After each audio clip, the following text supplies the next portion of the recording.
Coach Barnes. Huh? He said, did you talk to the doctor? Yeah.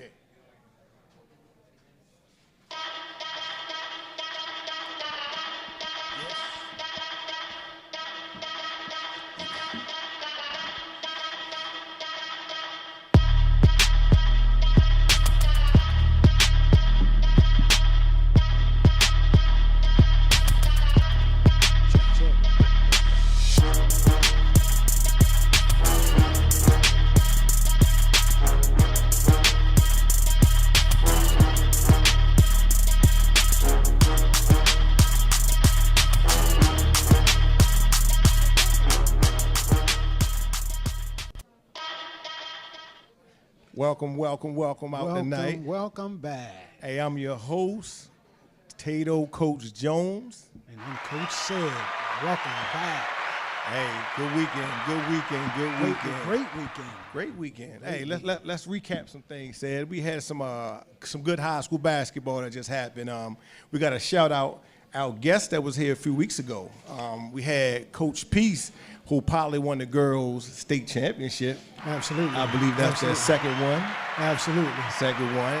Coach Dansler in the Red Storm won their state championship. You know what I mean? 2 times in a row. Back to back. Hey, shout out to Carver High School. We were state finalists. We came up short, but them young men played hard.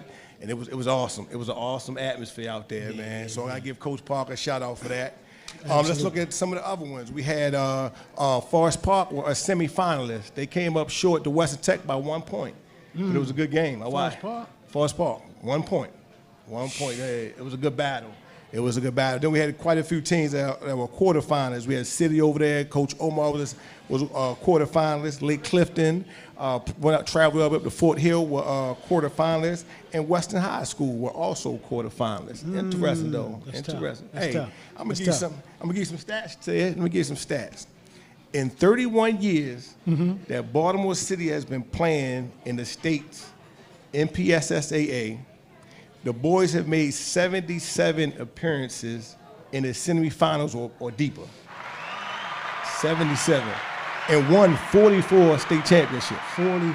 44 in 31 years. Let's go to the girls. The girls, hey, our girls doing it too. The girls in 31 years have made 55 semifinal or better appearances and won 14 state championships. See, I'm a football guy, so when you say basketball and you give statistics like that, then it makes me think that we're a basketball town. But I'm biased, man. Listen, you know we're a basketball town. I'm biased. You know we are. But hey, it's awesome because us coming into it, because some schools been doing it since the 40s and 50s. We just started in 1993 and we've come in and done our dominance. I like it. Hey, we got a good show tonight. We got a good show, man. Who we got? Well, first of all, we got Coach Barnes is back in the building. Coach Barnes and Miss Barnes is in the building. We got a trainer extraordinaire, Miss Addie. We got Allie Hammond. We got Miss Brittany Jackson, the first trainer to be hired in Baltimore City over at Forest Park. We got the McCleary Foundation over here. The McCleary Foundation doing great things in the community. And we got the boss. We had Miss Tiffany Bird in the building. My grandmother used to say, boy, when you going to church, make sure you got clean drawers on. With the boss. Got the boss on. I said, "Woo, Lord have mercy. Make sure you right tonight." Hey, we gotta come with it. What's our Black History fact of the day, said? Okay, our Black History fact today is Rebecca Lee Crumpler, the first African American woman in the United States to earn a doctorate degree. She was in 1860. She was admitted to the New England Female Medical College. She graduated in 1864 as the first African-American woman in the United States to earn a doctorate degree and the only African-American woman to graduate from New England Female Medical College. Right? I like that. But hey, we got to shout out what we all said. What we had said? Come on, man. We had Moe's Seafood. Pulaski Highway, good food, good eat, good drinks. Man, you got to come out. You know, we got shout out sponsors though. Shout out sponsors is Union Media Group. We got Tone Drone Productions. And who else we got? We got Brainstream Media. Hey, we coming back right at you with some good points, good show, good topics. Hey, come back with us real soon.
Our mission focuses on showcasing local and global talent of all ages on and off the field.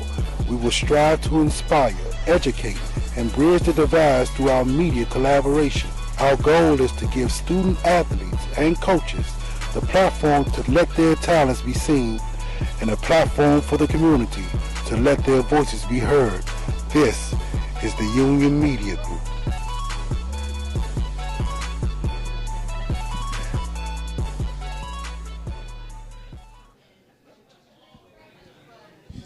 We're back. Welcome back. We have the McClurry Foundation up here. We're gonna let them introduce themselves first. Now we're gonna start ladies first. Of course, thank you. I'm Tanya McCleary. I am, and that is my other McCleary over there, Brian McCleary, Okay. and we're from the McCleary Foundation. Glad to have you. Let's give us an idea. Tell us about the McClurry Foundation. Give us a background on it. Well, what we do is there's a need in Baltimore City for, helping out homeless people, and so what we do is we raise money through donors in the community, and then we go out and we give toiletries, we give hygiene items, clothes, food, different things like that to homeless men and women and children in the community. We work with veterans a lot. Okay. So that's basically what our organization was founded on, helping homeless veterans, but we also help women and children. Okay, that's awesome, man. I had a few years ago, well, probably over 12 years ago, when it was a cold blue, and they had like a lot of Emerson was a homeless shelter, and it really opened my eyes up to the homeless population, because what I imagine homeless is not what homeless is. Right. You know, it was people who look just like me. They work every day. You know, it's just something happened that caused them not to have a regular house, because homeless is when you don't have regular housing. Right. You know, and I learned that it's not just the people you see maybe in tents or things of that nature, you know. So that was real eye-opening, you know. So what made y'all come up with this foundation? What brought on your mindset to think that there was we know it was a need, but what was your background and why you decided to do it? Okay, so our background is basically our love for God. We believe that it's a passion, it's a destiny that both of us have. 5 years ago, our paths intersect, and by our paths intersecting and meeting one another, my husband is a veteran, so that's where the veteran piece come in. I'm a woman, and then also we both serve the youth in different capacities in the community. And throughout our life, we both realized that we both have been in need at one point on time. And so because of that, and because we're at a place now where we are thriving as adults, we felt a need to give back to the community. That's awesome. I hear that y'all have a big gala coming up. Can y'all tell us about that? Tell the people about the gala. Yes, so we are sponsoring a gala on September 7th, 2024, and we're partnering with Confidence Looks Good on You Women. And at the gala, we will be giving away 2 scholarships. We'll be giving away grants for women-owned businesses, and we'll be honoring a veteran in the community. So it's our way to give back to the community, to uplift the community, and to encourage others to continue to be a part of the community. So I work with this guy every day, the other part of the McCleary. But you give me a brief synopsis of the McCleary Foundation and what you guys do for the community. And Want me to give yes, one? yes. Sure. So we it's on different. We do quarterly networking events. The networking events allows us to get to know other communities, to partner with other organizations and businesses, so that we can have a greater impact in the community. We also do. We work with Love and Action nonprofit, where we go with them on first Saturdays, and we give toiletries to the homeless community on Boston Street. And we also work with churches, and some of the churches we work to, we supply toiletries to the hotel community of the homeless. So a lot of times the homeless will live in the hotels, but they don't have the basic necessities in order to be able to survive. So we'll make the packets up and we'll take them over to them monthly so they have them for their community. So that's some of the things we do. We also do, we organize events for couples. I mean, just different capacities where there is a need, because this need is so great and we can't do it by ourselves. We have to depend on the community and the partnerships of others in order to do that. So we have community partners that we have met through our networking events in order to help us reach the public. Oh, so how many years have the McCleary Foundation been in existence? This is only year 2. Okay. Awesome. So we recently talked about the mayor purchasing hotels for the homeless. So what are y'all thoughts about that? I mean, how impactful will that be for the things that y'all do? Well, I mean, I think, as far as the mayor purchasing houses, anything that he's willing to do to help people in need, I mean, I think it's great. I mean, there are so many homeless people out here. We go around a lot of times, near where I work, right there by Martin Luther King Boulevard, where that bridge is, Franklin Avenue. It was a whole homeless family down there. You know what I mean? And we got out. We gave them care bags, necessary toiletry items and different things like that, because, I mean, it just, breaks my heart to see people like that, coming, being born and raised in Baltimore City, I always said that if I ever had an opportunity to give back, that I would, because I didn't always have a lot of things myself. So, it's just a struggle out here. It's tough. And so our heart is into, pulling people up that are in need in the community. I love it. That's awesome, because, like I say, struggle is there. Everybody, let's be real, that most of us are probably a paycheck or 2 away from being homeless. Yes, sir. So yes, it's real. It's real. So if people wanted to help, donate or give into your foundation, what are the steps that they need to take? How can they do this? Right. They can donate. They can go to our website. The website is up at www.mcclearyfoundation.org. They can donate through that. We take gifts. We take toiletries. We take anything anybody wants to give. We've taken clothes. We've also helped some of the shelters with men on it. We've given them suits for interviews. We've done soup and socks. We've gone downtown. What is that place near the Daily Bread? Yeah. On a Daily Saturday Bread, St. morning, Vincent's. and we've given out soup and socks and toiletries, because sometimes the basic necessity is just a pair of socks when it's cold outside. So wherever you want to do, please reach out to our website. You can put information there, and we will be in contact with you. You can go to the donation page and give a donation, and then all the information for the gala is also under our events page on the website. What's your social media handle so that everybody can get in touch with you? McCleary Foundation. The McCleary Foundation. Yep. So since we are a sports-related podcast, Black-owned, Make sure Tone always tell me to mention that, right? Make sure I say that. Your husband, he's a football coach. He does for the community. So him spending that time away from home, how does wifey, how does she deal with that?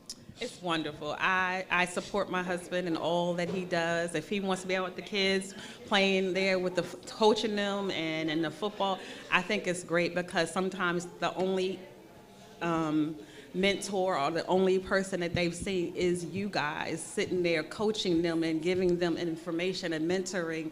And I think it's an amazing thing because you never know the effect you're going to have on a young person, and anything positive we can do in their lives is worth the sacrifice. Awesome. What are some future plans that the McCleary Foundation have? What are some goals out there? Maybe nothing right now, but some steps that y'all want to take. So some of the steps we're taking, we're currently working on, I wanted financial literacy for the youth and being able to provide it in every grade level, not grade level, but elementary school, middle school, and high school, and college, and then also to be able to help them to be able to manage their funds at a young age, learn how to start saving early so that it's not a foreign thing when they go to college or when they're in high school, because I know for myself that learning how to manage money was an obstacle for me in the beginning. And so if it was an obstacle for me in college, then it was an obstacle for our young people. And so how do we help them early? We help them by taking them to open up a banking account. We take them to show them how money is made. What do you do in middle school? So those different levels so that it's not foreign for them.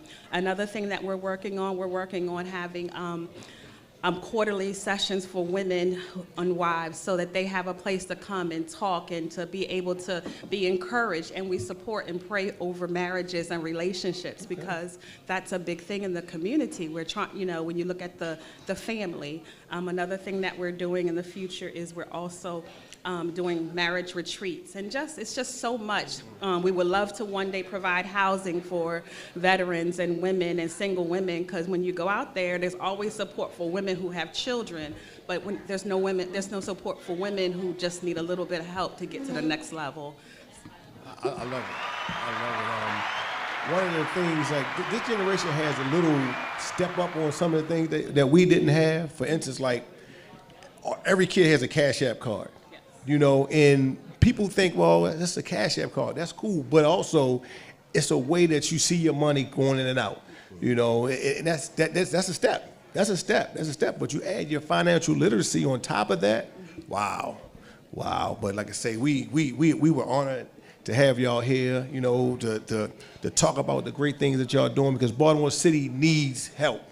And this program and what y'all doing is helpful. So we at Meet the Trenches are honored, and we just wish blessings over y'all foundation. And we'll be back soon. We're at Moe's Seafood. Shout out to our sponsors, Brainstream Media, the Union Group, Moe's Seafood, and we'll be back real soon. Thank you.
Our mission focuses on showcasing local and global talent of all ages on and off the field.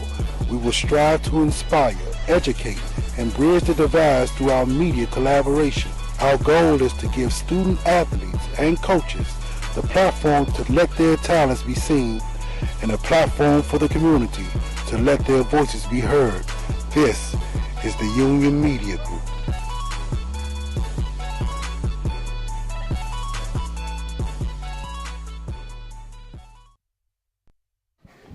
Welcome back. Welcome back. Welcome back. Hey, we back here with a good show. A good show. We have two young ladies up here. I got a quick story, though, man. Okay. Say it. Let's go. It's on you. See, you know, you got Coach Bonds, right? Sitting in the audience, right? And he wasn't here 2 weeks ago, but he was here 2 weeks before that. So, you know, you see Coach Bonds, and, you know, see how he's sitting right now? That's the retired way to sit there. So one of his ex-players was sitting next to me at that last show, that Coach Bonds. And I never seen Coach Bonds in his coaching realm, right? So I yelled over to him because I wanted him to meet, you know, Wayne Fields that played for him back in the early 80s. So I say, Coach Bonds, I say, you know, Wayne Fields over here. And he hit me with the game voice. He said, I can't see over there, boy. He said, tell him come over here. I ain't got my glasses. I told Wayne, right? I said, Wayne, get up, go over there before we be in the parking lot doing up downs, right? Up down, that's a death. Yeah, that was so funny. So let's introduce our two guests. We're gonna start with we have Miss Allie Hammond here, who is the manager of athletic health and safety for Baltimore City. I know Allie for 20 years. Yeah, like I said, I'm gonna tell you, and I'm gonna tell a nice story. First, Britt, I'm gonna get to you because you a Hornet, so I got to give love to the Del State Hornets. But like I said, I met Allie working football camps, and she did a lot for the young people just in that realm. And she was in Wild Lake at Wild Lake High School, and at that point in time, I was at Emerson, and everybody know I was the football coach, I was the athletic trainer, I was the tape specialist, I was, you name it, you know. But it's certain things that I didn't know, you know. I mean, I know I do with some injuries, but that's not what I do. And she would work with some of my athletes who had injuries, and you know, from Howard County. So we greatly appreciate that. And now that we come full circle, and now you're here, and you're helping bring athletic trainers to Baltimore City, which is an amazing and a tall task. I know that this was something that Miss Tiffany Bird was on her agenda to do, and it's doing, and it's working, and it's coming, and we are delighted and excited. To my right, say it right, we have Miss Brittany. She is the first hired athletic trainer in Baltimore City. Also, as I said before, she is a Del State Hornet. Can we get some yeah, some of them things, them horns, some celebration, you know, the state is here, you know. So we're just excited. Allie, let's start with you. What got you into the whole athletic trainer's world? Well, my mother was a college coach. Both my parents played in college, so my life was athletics. So I wanted to be actually a dentist. And my mother was like, how about you come and hang out with the athletic trainer? And so I did, and that's how I got into the profession. And then I applied to Towson, that was it. And if I got in, I was doing athletic training. And if I wasn't, then I was go find something else. And I did, so that's how I got into I didn't have an athletic trainer. Okay. So we didn't have any, my mom did, but in high school level we did not. Okay. So I didn't even know what the profession was.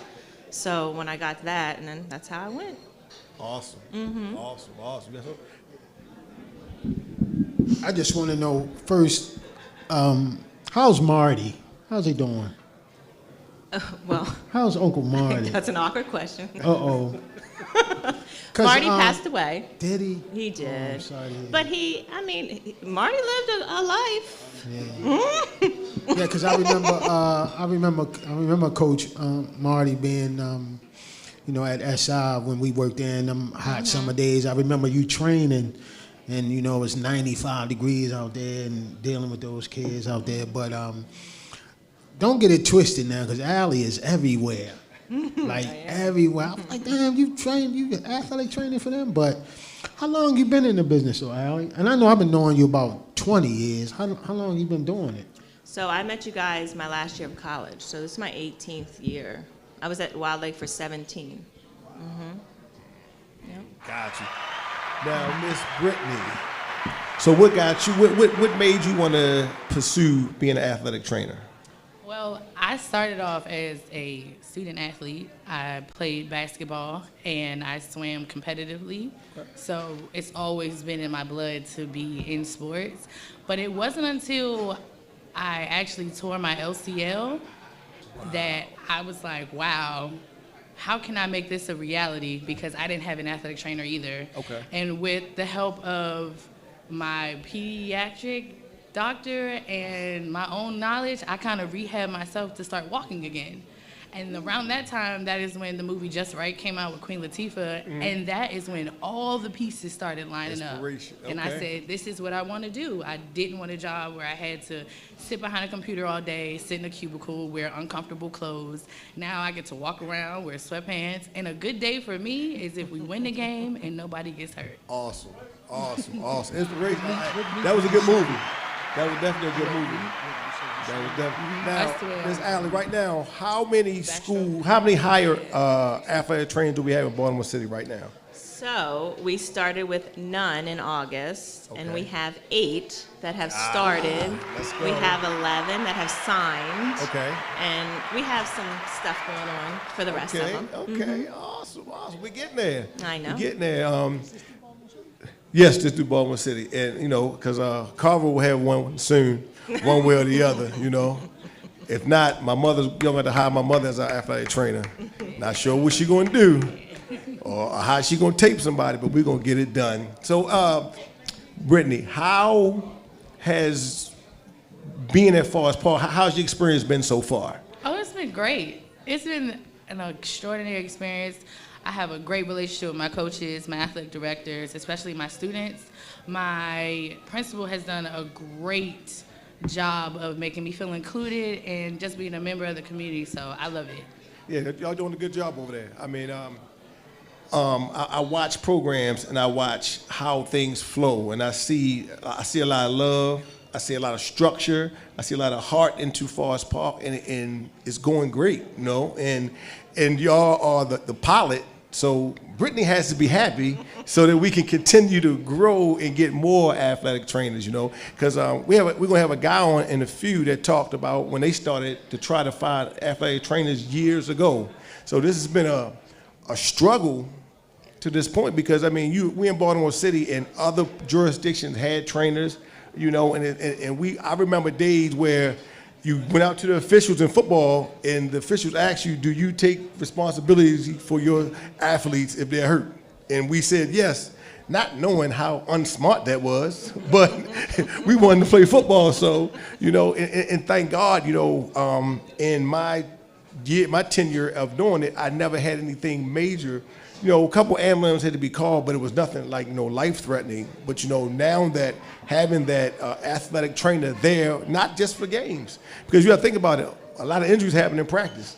There's a lot of rehab, and as coaches, our knowledge is limited on some of us have played sports, so we have a little background, but not vast as having y'all. So, I love it. Looking forward, how many are we planning to get in the next? When are we supposed to be looking to be fully staffed? What is our projection? Well, as Ms. Bird would say, last year, but we are looking. Well, my goal would be the end of this year, because I would love to have a staff before fall sports start. Because then they can build relationships with the community, they can build relationships with the coaches, and then fall's a beast on its own. So they're not new, coming in August 12th or whatever. So, we only have a few schools left. We are getting applicants, and everybody that is in the profession that's going to graduate will graduate. They're passing their boards around now, and you can't get hired until you pass your boards, and then we'll get our license and whatever. So I think we'll get an influx of applicants that are new grads. So I'm hoping by the end of the school year or the beginning of June. So wait a minute, I'm lost. So is this through Baltimore City? Yes, they're direct hires. Miss Yes. Bird. Yes. She's doing great Doing things. it. Trainers? Man. I know. Yeah, thank you for helping me out. I was a little lost. And I'm like, where we going, bro? But we want to know, and I asked you quietly, but what meet did you swim? I want to ask that again. I want everybody to know that. So I swam, backstroke was my best stroke. Backstroke was my best stroke. I swam 50 meters all the way up to 100 meters because I swam from 13 to 17. And as you get to your 15 and 18 bracket, you're going 100 meters. So after my backstroke, I would say breaststroke and then freestyle. So those are my best ones. So I know, so you was an athletic trainer just this past year. No, I graduated in 2021 Oh, wow. from George Mason University. Yep. And I started my journey in PG County, where I'm from Yeah. Bowie, Maryland. Okay. So I started working in that area at Archbishop Carroll and Bishop McNamara. Yep, familiar. So after that, I made a conscious decision to change up my scenery and work for Amazon. So I was an industrial athletic trainer in Amazon warehouse. So the Amazon warehouse that we have here, they have athletic trainers on site providing services to the individuals that pack your packages to come home. Dang. Amazon has athletic trainers? Amazon has athletic trainers.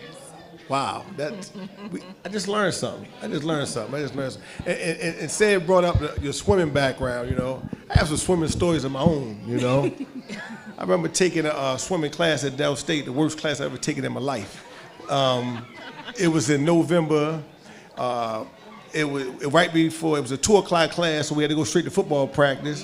And then we had to do the test where you had to do the 20 lengths of the pool using 10 different strokes.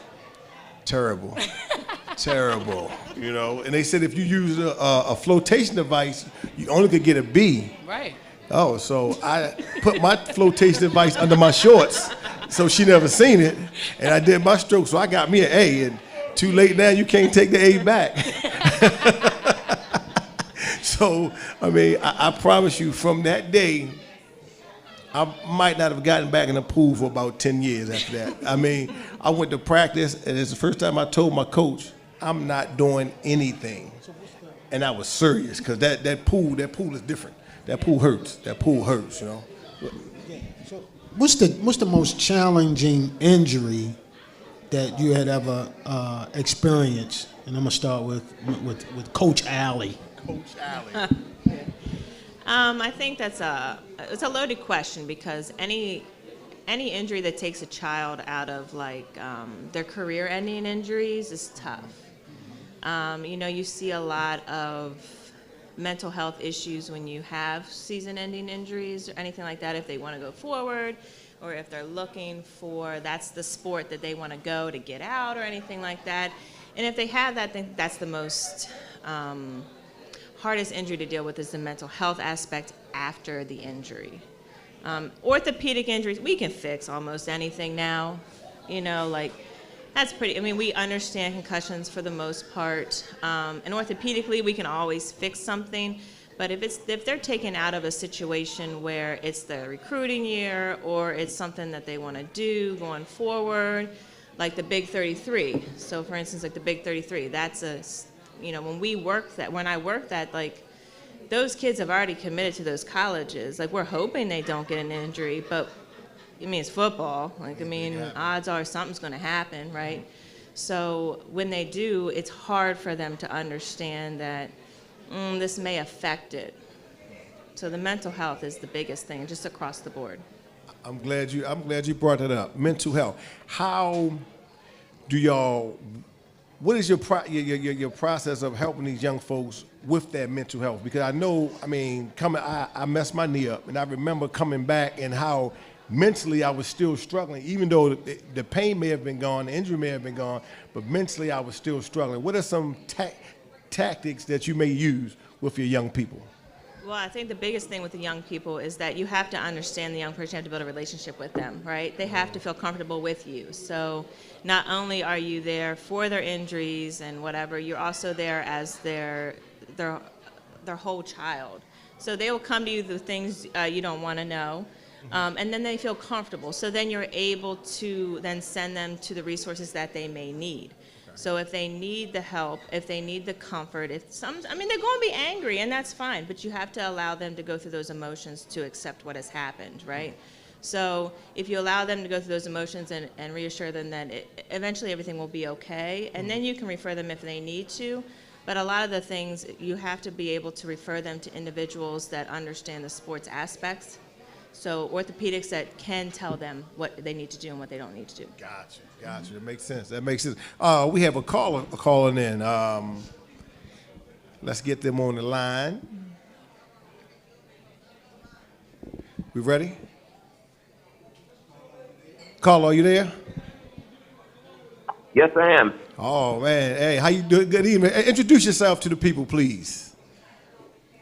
I thank you, Dante. This is Joe Mortieri, Dr. Joe Mortieri from Union Memorial Hospital Sports Medicine Center. Great. Hey, tell us a little about, I know you. We spoke earlier, you talked about your journey and travel of trying to work with getting athletic training in Baltimore City 30 or 40 years ago. Give us a little background on that. Well, actually, I worked with Coach Barnes. Union Memorial Sports Medicine Center started in 1979. It was the first one in the state, one of the first in the Mid-Atlantic area. And one of our first projects was to work with Baltimore City in developing a sports medicine safety and education program. Mr. Fred Appleby, who was head of physical education, and the superintendent of schools, Alice Pinderhughes, spoke with us. And what we did is have a multifaceted program where we did preseason physicals, male and female, for everybody in Baltimore City. We did in-service training for all the coaches. We attended the quarterly meetings of the athletic directors to find out what the problems were. We had clinics after school. We had clinics on Saturday. And then Towson Sports Medicine opened in 1984. And together with Union, since 1984, that's 40 years ago, we were pushing for full-time athletic trainers in the school systems, Baltimore City, Baltimore County.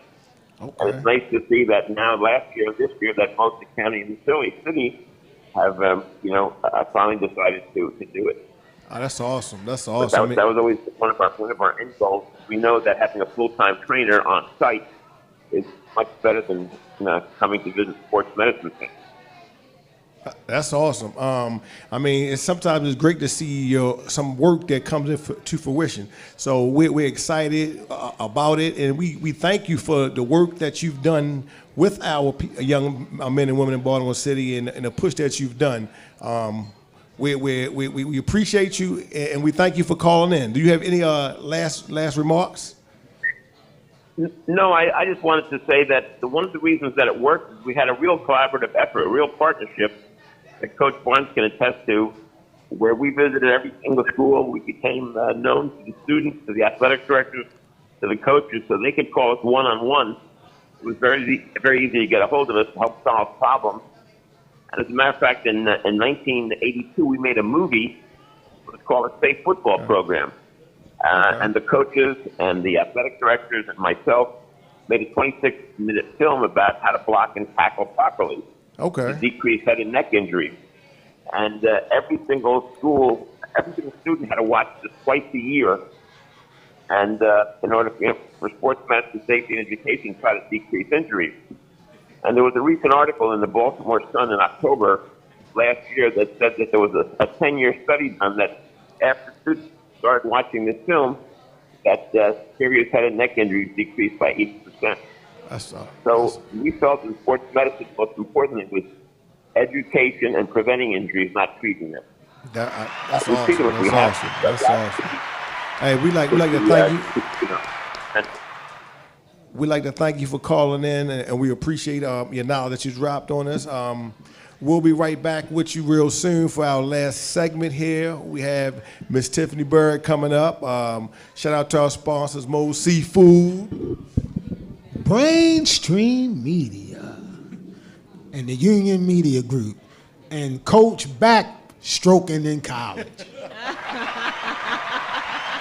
Shout out. Be right back.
Our mission focuses on showcasing local and global talent of all ages on and off the field.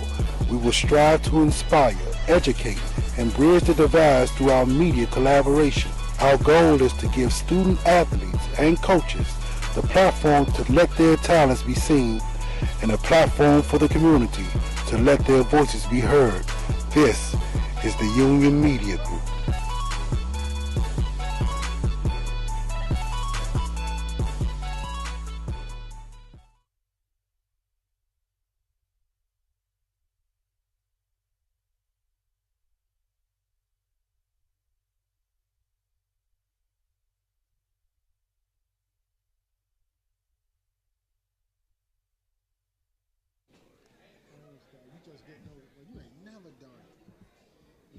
Never.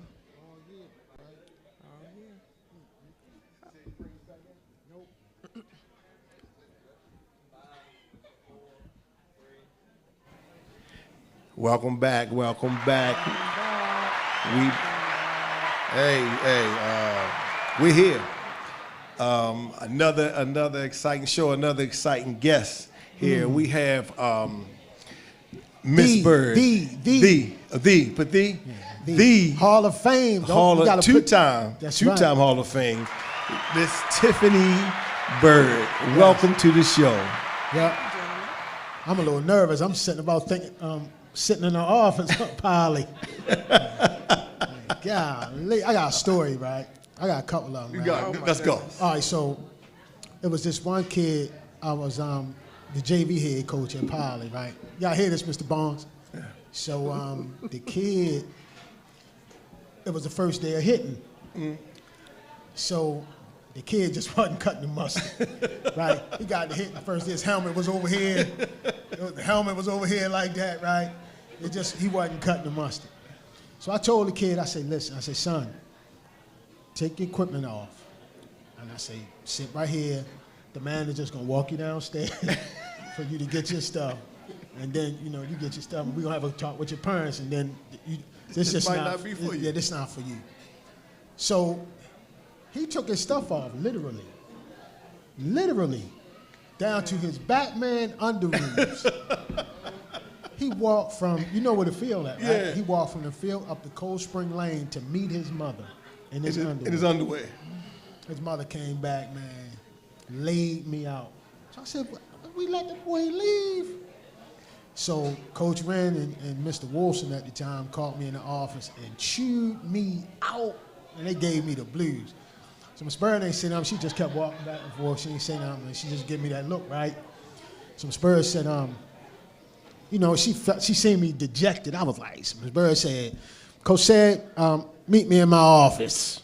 I said, oh Lord, I'm getting fired today. I'm getting fired. So I sat down. Miss Bird came in there. She said, shut the door. Shut the door. Miss Bird said, now you know goddamn well you ain't tell that boy to walk his dumb ass up there with his underoos on. His Batman. She said, go back to practice and have a good day. I was like, thanks, Miss Bird.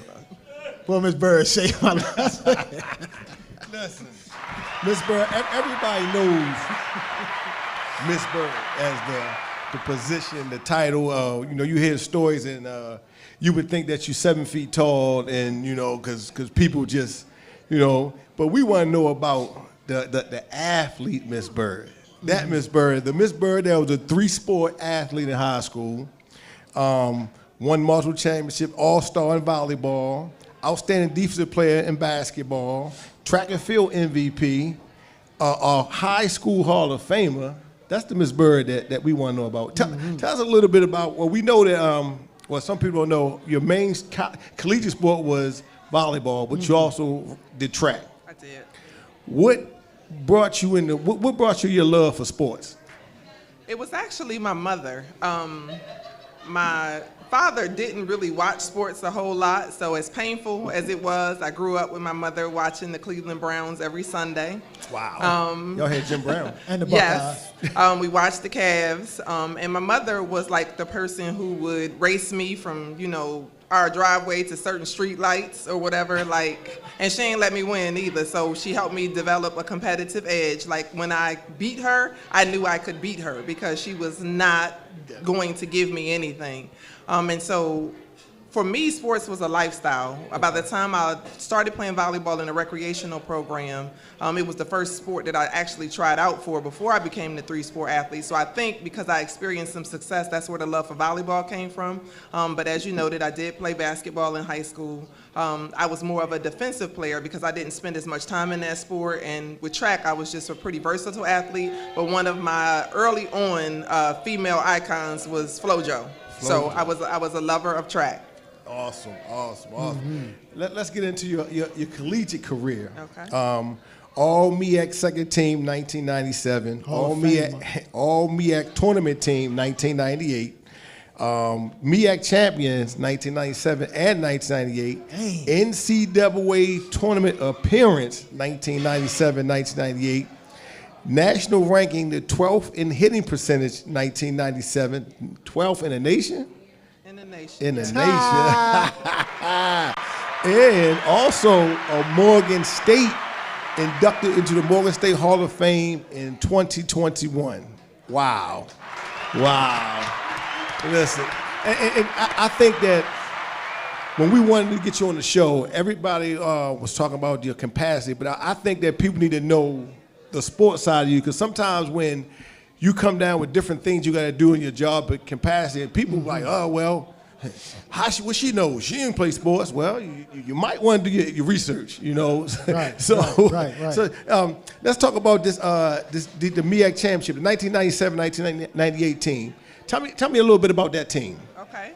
I want to say before we even get to 97, we appeared in 4 championships. From the time I was a freshman till the time I was a senior, we went to the championship. But I think the 2 losses taught us what we needed to become the champions in 97 and 98. Sometimes meeting with defeat will, make you hungry. And so I can remember traveling to that 97 championship. I had actually on my little word processor that I got from Montgomery Ward when I got here, I had kind of typed out my teammates a whole letter and I passed them out on the bus. And it closed by saying one thing on our mind, one game at a time. Like I wasn't coming home empty. As a freshman, I cried probably from North Carolina to Morgan State about losing that championship. Wow. Like I don't take it, easy. I wanted it. And so after losing 2, I couldn't do that again. So I think the 97 team was special, but I think we learned something in 95. I think we learned something in 96. I think our coach did an excellent job of recruiting. I knew we had a special team. Even from the time we arrived at Morgan, I think she put together a phenomenal class. I can remember knowing that we had something because the upperclassmen had lost to Howard like several times. Okay. And so like when we beat them, they were like crying and I'm looking around like we just won a game, but it was more than that to them because they had lost. And so we were definitely something to, I think, be reckoned with, but 97 was special. We had to go to a play-in game against the SWAC. and we became the first historically black college to ever make it to a national tournament in Division I volleyball. Wow, that's history. Not only history, not black history, not women's history. That's just history right there. Yep, history. That's awesome. Let me go back. In high school, you played these 3 sports, but you also was the number 4 ranked student in your class academically. That is true. Don't be modest. Don't be modest. Yeah. Tell me how were you able to balance your academics as well as your athletics?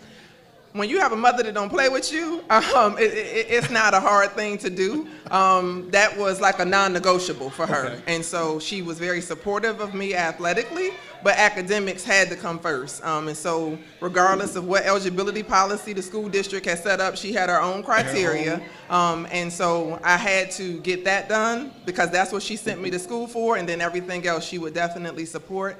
And I think what it did for me also as an athlete, like I don't think that I was definitely like the most talented athlete. I think I was a student of every game I played, and I think I was able to translate that academic piece to athletics. Like when you can really learn a game, and I had phenomenal coaches. I had coaches who were educators, and so they really taught you the game. It makes stuff so much easier when you can understand the concepts behind it, the strategy. So how was the transition from high school to college? Like how was that transition? I'm so happy that you asked because that thing was rough. Do you hear me?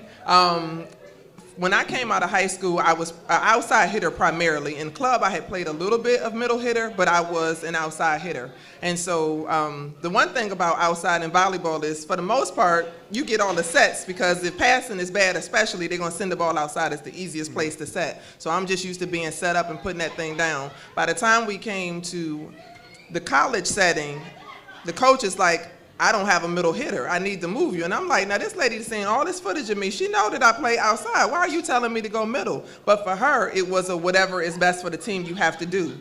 And so that taught me a valuable lesson. And I wasn't playing like those early games. And the other thing about college volleyball that I did not know, they don't even get to sit down if they're not in the game. Like you got to stand up. I was like, oh no, my knees hurt way too much standing here. I got to go play. Like it's not going to work. But it was a transition period. I had to work for it. I had to earn it, and that's why I think the rewards on the other side felt so much sweeter. I didn't set out to do any of those things. I just wanted to make a contribution to the team, and so earning that spot and then keeping it, because there were definitely some times, I'm only 5'9", and so my coach had this thing like, I have to, get a middle that's taller than you, and so by the time I'm a junior, she did recruit somebody out the MEAC, and I'm like, well, you can bring her, but you're going to have to find her another spot, because she can't have this one.